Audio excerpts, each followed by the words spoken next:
Hi, I'm Gareth Green, and in this video we're going to be thinking about how do we add chords to a melody, but how could we do that in 4 different ways? Now you might think, well, why would I want to do it in 4 different ways? If I can find a way that works and sounds good, that will do me. Absolutely fine. However, sometimes you kind of come up with some solution to how to harmonize a melody. You get your chords there and you think, well, it's all right, but I wonder if there's something I could do that is a bit more interesting. Or sometimes you might think, gosh, the harmonic rhythm is really quick. In other words, the chords are changing too frequently. Is there a way in which I can slow down that harmonic rhythm? Or is there a way in which I can speed it up because I want to make it sound a little bit more agitated, a bit more kind of mobile? There may be times when you're thinking, well, I've got chords that work perfectly well, but they're a bit plain. Could I do something a bit more colourful?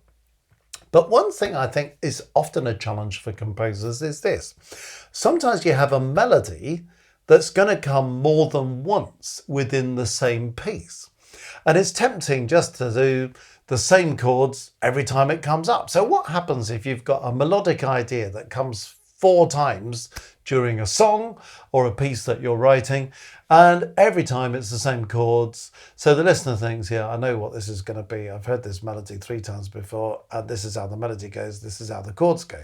Well, how do you kind of keep the earworm, if you like, of the melody repeating, but kind of change its flavor by saying, but this time there's something different happening with the chords. It can add a real extra dimension to what you're doing harmonizing your melody, and can give your song or whatever piece you're writing a kind of fresh spin. So it's worth thinking about, how do we go about doing this, the same melody, harmonizing it in 4 different ways? So here's an example of something that we're going to work through here. So let's begin with this melody. All I'm doing here is a 4-bar melody in G major, 4 measures of G major.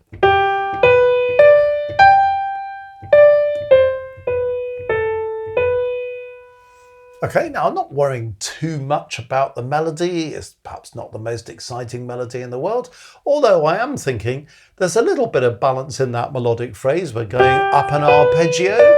This disjunct movement leaps all the way. And then in the second half of the phrase, we come down to balance all this upward movement. We come down and then we go by step, and then we just kind of turn into the last note of the phrase. So I'm thinking a little bit about the melodic shape, the design of that. We could make it more interesting, putting some more rhythm into it, and it could transform very nicely. But we're focusing here on chords. Okay, well, let's have a look at one possible harmonization of that melody. So let me play this.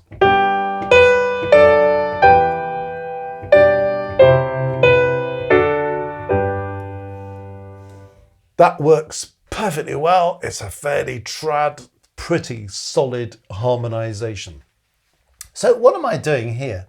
Well, I'm saying I could look at these 3 notes and say they all spell out a chord of G major. In fact, I could look at those 4 notes and say they all spell out a chord of G major. I could even look at all the notes in the first 2 bars, the first 2 measures, and say it's all G major. So if you want something with slow harmonic rhythm, you could just do G major. The only thing about that is it kind of feels as if it's not going anywhere. So you might want a little bit of movement. I'm purposely writing in triple time as well, because it's much easier sometimes to write in 4 time than it is in 3 time. And sometimes in 3 time, you might want to think, if I have a chord on beat 1 and another chord on beat 3, we kind of get chord, chord, chord. And that's quite a useful thing to do in terms of when we're changing chords, to kind of enhance the triple time. So you kind of sit down on the first beat, you hold it for the second beat, and then you have a lift on the third beat, and then you place the first beat of the next bar. So it's quite a useful thing to do. That's one thing I'm trying to illustrate in this particular version of it. So what have I gone for? I've gone for a G major chord, or a chord 1. And then I've gone for a 5 chord in first inversion, a 5B, or you might know it as a 5/6. If you're reading lead sheet style, it's a D/F sharp chord. And then I'm going on to a chord 6, an E minor chord, which is quite nice. If I just did a chord of G, it's a bit colourless. But if I go major chord, a different major chord in a different inversion followed by a minor chord, it kind of highlights that top note as well. And if this is in root position and this is in root position, but this is in first inversion, that's another thing that works quite nicely, balancing root position and first inversion chords.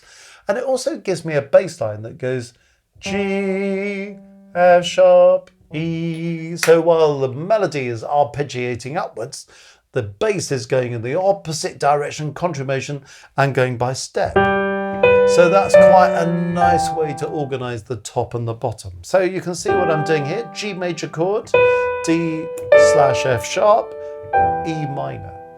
Then I'm saying, well, let's go for a G/B chord or a 1B chord, a 1/6 chord. So I get another first inversion in there. And also that I'm beginning to make the bass go by step again as we move on. So G/B, 1B, moving on to C.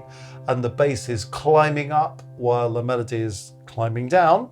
And then having got a chord of C, I'm treating this B in the melody as a passing note or a passing tone onto a chord of D or a chord 5, followed by a chord of G, chord 1. And of course, this gives us a nice cadence, a 5/1 cadence. So you can feel this moving on the first and the third beats thing. You can feel the balance between root position and first inversion. You can feel a fairly solid cadence there, 4/5/1. That sort of works nicely, the interaction between the bass and the melody. So you could be quite happy with this harmonization.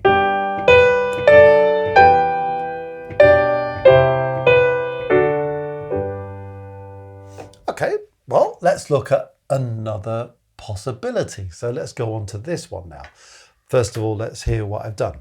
I'm starting with a chord 1, a G major chord, then a 5, then a 1 in root position, and then a 2/7, and then a 5 and a 1. Okay, listen to that again.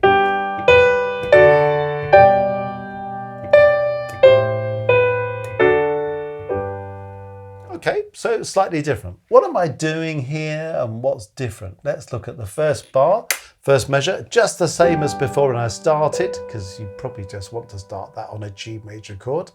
But instead of using D/F sharp or the 5B chord, 5/6 chord, I'm using D major 5 in root position. So that's a kind of stronger chord there. And then I'm saying, let's have another major chord.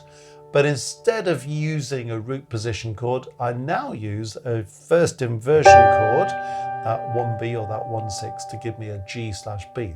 So the previous example went G, then it went D/F sharp, so the 5 in first inversion, then it went for that minor chord 6. This one's going 1, G major, to 5, D major, then it's going to G/B or the 1 in first inversion.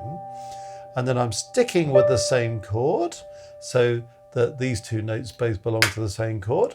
Then instead of using this C major or 4 chord, I'm saying, well, what about a 2/7 or an A minor 7, slightly richer chord? It's nice to hear that 7th, isn't it? Before I use C, which sounds fine, but 2/7 is kind of nice enrichment. And then finishing in the same way, D, G, so still giving me the same cadence. So you can already hear, if this melody came once in your song or your piece and then it came again, let's hear those two harmonizations alongside each other.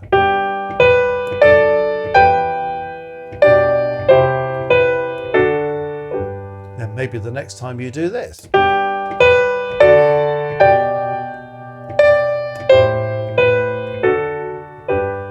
So there are many things in common, but there's a little variation of colour, especially with that 7th chord, but also just by juggling around those inversion chords. Okay, repositioning the minor chord as well, because here this is the only minor chord and it comes in that second bar, that second measure. Here this is the only minor chord, but it comes in the third bar, the third measure. And this time it comes as an extended chord, but that 7th. Okay, let's look at another possibility. So far, we've had one chord for the first 2 beats. But what happens if I want to have a kind of faster moving harmonic rhythm and place a chord on each beat of the first bar, the first measure, but then maybe in the next bar have one chord that lasts for the entire measure? And then what happens if instead of staying in G major, I actually modulate to E minor? Now, how does that work? Let's listen to this example.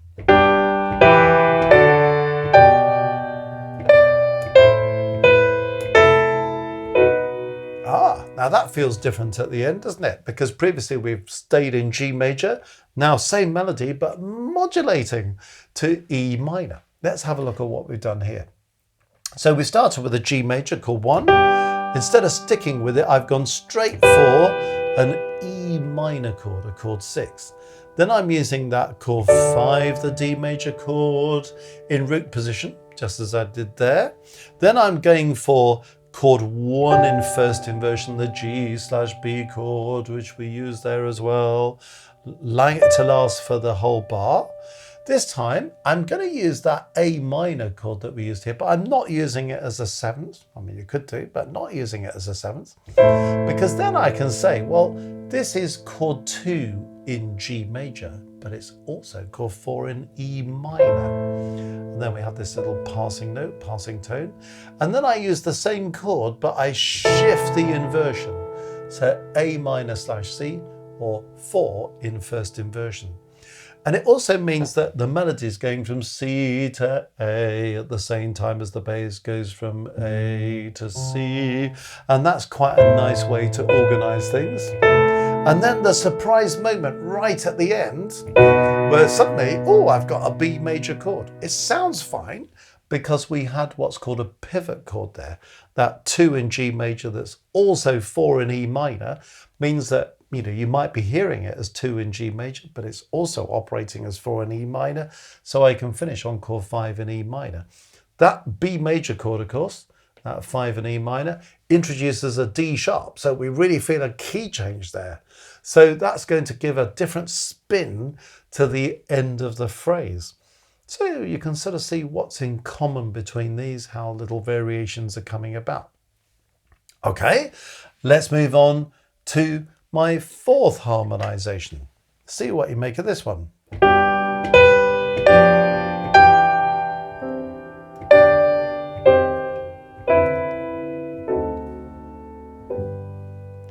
Now that's a little bit more kind of soupy, isn't it?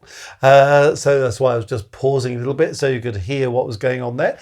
Let's see what I'm doing this time. Well, I'm starting with a G major chord, the chord 1, and using it for the first 2 beats as I did back there and didn't do there. So we'll keep that for 2 beats here.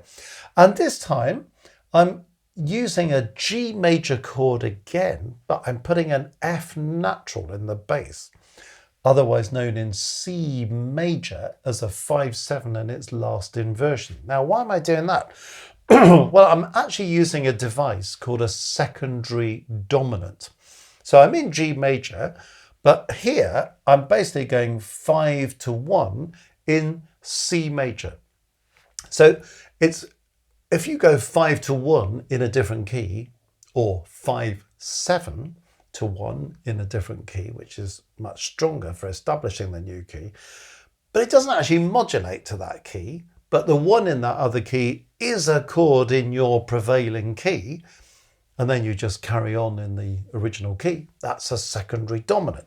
So if we say this is a C major chord, well, that's chord 1 in C major, but of course it's also chord 4 in G major. So I'm going 5/7/1 in C major, then carrying on in G major. So it's a secondary dominant. Now it gives it a different feel. So from the beginning, G major, then G/F. You hear the F natural is going to a different key. And then I'm using a C chord, but I'm using it as C/E, or as a 1B chord, or a 1/6 chord in C.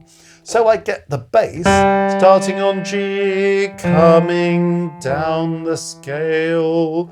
So the bass is coming down by step, while the melody is going up by leap. So nice kind of interaction between the outer parts. Now you can also see that I've written 7/6 here. Now if you want to soup it up even more, you can have a 7/6 suspension. Now what does that mean? The bass note is E. If I go 7/6 above that E, I'm going to go D, C, and that's going to give me a suspension, especially if I can get the D to sound in the chord before. So it should sound in the chord before, then go 7/6, that's a suspension. Now this is going to make it sound a bit richer still.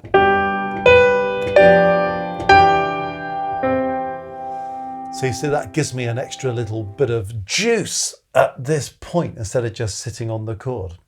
Okay, now what I'm going to do then is to say, well, why don't we go back to a G major chord, but I'm going to use it in second inversion. So I've just done 7/6. If I use it in second inversion, the bass carries on going down. So from the beginning, the bass went G, F, E, D. So it gives me a nice kind of scale run in the bass. Now then, I'm now going to add another bit of colour. I could use a chord 4, a C major chord, or I could use the chord 2. So we've done C major, chord 4, we've done the A minor 7, we've done A minor, you know. But now I'm going to use a little chromatic touch called a borrowed chord. So this is a C minor chord with E flat in the bass.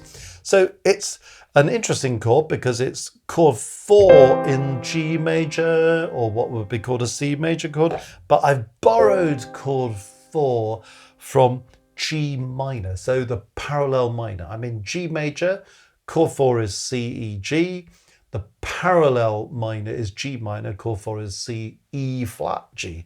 So I've just done that and you feel a little colour of that. So from the beginning, the secondary dominant to C, the 7/6, going on to this second inversion, now this borrowed chord.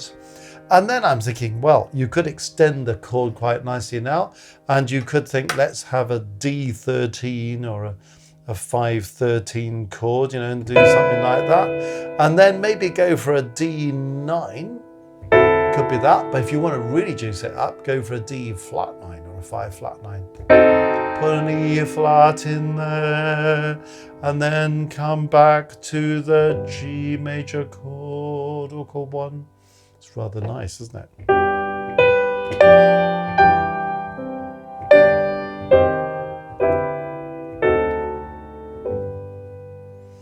So more colourful harmonisation there. But you can see that and hear that that last melody actually sounds quite different from the earlier ones, doesn't it? So part of this is the style. Which style are you writing in? How kind of juicy do you want your harmony to be? Part of it is, I've got this melody that keeps coming back. Am I always going to harmonise it the same way? Or can I find different spins on it? So we recognise the same melody, but we think, oh, something different's happening in the harmony and the colour of that. So I think it's a very useful thing to be thinking about, and just going through how you might kind of establish some different chord options to the same melody.